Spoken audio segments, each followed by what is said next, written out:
വിരാട് കോഹ്ലിക്ക് ഇതെന്തു പറ്റി? T20 ലോകകപ്പിൽ സൂപ്പർ താരത്തിന്റെ അപ്രതീക്ഷിത വീഴ്ച ആരാധകരെ തെല്ലൊന്നുമല്ല ഞെട്ടിച്ചത്. 4 മത്സരങ്ങൾ പൂർത്തിയായപ്പോൾ കോഹ്ലി ഇതുവരെ ആകെ അടിച്ചെടുത്തത് 29 റൺസ്.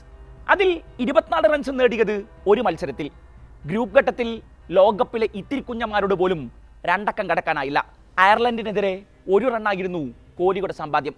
പാകിസ്ഥാനെതിരെ 4 റൺസിന് കൂടാരം കയറിയപ്പോൾ ആദ്യമായി ലോകകപ്പ് കളിക്കാനെത്തിയ അമേരിക്കയോട് നേരിട്ട ആദ്യ പന്തിൽ സംപൂജ്യനായി മടങ്ങി. സൂപ്പർ 8-ലാണ് കോഹ്ലി ആദ്യമായി ലോകകപ്പിൽ 2 അക്കം കടന്നത്. എന്നാൽ അതൊരു സൂപ്പർ നോക്കൊന്നുമായിരുന്നില്ല. 24 പന്തിൽ 24 റൺസ്. സൂപ്പർ താരത്തിന്റെ ബാറ്റിൽ നിന്ന് ആകെ പിറന്നത് ഒരു സിക്സർ. ലോകകപ്പിന് മാസങ്ങൾക്ക് മുമ്പ് തന്നെ കോഹ്ലിയുടെ സ്ട്രൈക്ക് റേറ്റിനെ കുറിച്ച് വിമർശനങ്ങൾ ക്രിക്കറ്റ് വിശാരദരും ആരാധകരുമൊക്കെ ഉയർത്തുന്നുണ്ട്. IPL-ലെ ആദ്യ മത്സരങ്ങളിലും ഇത് തുടർന്നു. എന്നാൽ വിമർശകരുടെയൊക്കെ വായടപ്പിച്ച താരം 154 സ്ട്രൈക്ക് റേറ്റിൽ 15 ഇന്നിംഗ്സുകളിൽ നിന്ന് അടിച്ചെടുത്തത് 741 റൺസ്. ബാംഗ്ലൂർ ഒരിക്കൽ കൂടി പടിക്കൽ കലമുടച്ചെങ്കിലും ഇക്കുറിയും ഓറഞ്ച് ക്യാപ്പ് കോഹ്ലിയുടെ തലയിൽ തന്നെ ഇരുന്നു. എന്നാൽ ലോകകപ്പിലെത്തിയപ്പോൾ കാര്യങ്ങളൊക്കെ തകിടം മറിഞ്ഞു. അമേരിക്കയിലെ ഡ്രോപ്പിൻ പിച്ചുകളിൽ നിലതെറ്റി വീണ സൂപ്പർ താരങ്ങളുടെ പട്ടികയിലെ ആദ്യ പേര് കോഹ്ലിയുടേതാവും. ഇതോടെ ബാറ്റിംഗ് ഓർഡറിനെ കുറിച്ചായി ചർച്ചകൾ മുഴുവൻ. കോഹ്ലിയെ ഇനിയും ഓപ്പണിംഗ് റോളിൽ പരീക്ഷിക്കരുത് എന്നും അദ്ദേഹത്തിന്റെ ഇഷ്ട പൊസിഷനായ 3-ാം നമ്പറിലേക്ക് ഇറക്കണമെന്നും ആവശ്യമുന്നയിച്ച് നിരവധി പേർ രംഗത്തെത്തി.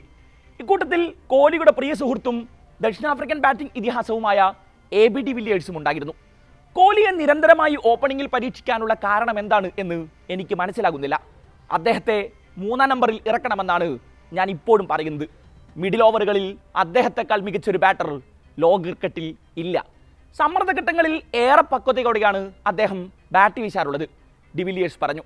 ലോകകപ്പിൽ ഇതുവരെ അവസരം ലഭിക്കാത്ത ജയ്സ്വാളിനെ രോഹിത്തിനൊപ്പം ഓപ്പണിംഗ് റോളിൽ കൊണ്ടുവരണം എന്നാണ് ആരാധകരുടെ പക്ഷം. കോഹ്ലിയുടെ പ്രകടനത്തിൽ ഇന്ത്യൻ ബാറ്റിംഗ് കോച്ച് വിക്രം റാത്തോറും തൃപ്തനല്ല. കോഹ്ലിയുടെ സംഭാവനകളില്ലാതെയും ഇന്ത്യ തുടരുന്ന അജയ്യമായ കുതിപ്പിനെ കുറിച്ച മാധ്യമപ്രവർത്തകരുടെ ചോദ്യത്തിന് റാത്തോറിന്റെ മറുപടി ഇങ്ങനെയായിരുന്നു: ഇക്കാര്യത്തിൽ ഞാൻ ഒട്ടും സന്തോഷവാനല്ല.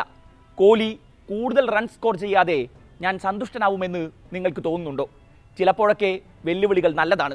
അതേസമയം ഇന്ത്യൻ പിച്ചുകളിൽ അധികം റൺ സ്കോർ ചെയ്യാത്ത ആളുകളാണ് ലോകകപ്പ് വേദിയിൽ മിന്നും പ്രകടനം പുറത്തെടുക്കുന്നത് എന്നുകൂടി ഓർക്കണം.